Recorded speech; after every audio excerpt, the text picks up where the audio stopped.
ऐतिहासिक ओळख समान मांडवी गेटना जर्जरित पिलरोना कायमी रिस्टोरेशनની માંગ આખરે સંતોષાઈ। વિઠ્ઠલ મંદિરના મહારાજ હરિઓમ વ્યાસે ગેટના સમારકામ માટે છેલ્લા 306 દિવસથી પગરખા ન પહેરવાની જે કઠોર પ્રતિજ્ઞા લીધી હતી તેનો સુખદ અંત આવવા જઈ રહ્યો છે। મ્યુનિસિપલ કમિશનર અરુણ મહેશ બાબુએ રૂબરૂ મુલાકાત લીધા બાદ પાલિકાએ બજેટમાં આ માટે ખાસ જોગવાઈ કરી। સ્થાયી સમિતિમાં ટેન્ડર મંજૂર થતા હવે લોંગ ટર્મ રિસ્ટોરેશન કામગીરી શરૂ કરવામાં આવશે। પ્રથમ તબક્કામાં 3 પિલરો અને ત્યારબાદ માતાજીની પ્રતિમાવાળા પિલ્લરનું નવસર્જન કરાશે।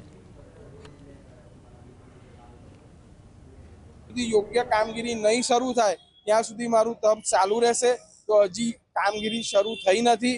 કામગીરી શરૂ થશે તો ચોક્કસથી મેં નક્કી કરેલા મારા તપના સંકલ્પને હું પૂરો કરીશ અને જે રીતે ચંપલ પહેરવાના છે એ પહેરીશ।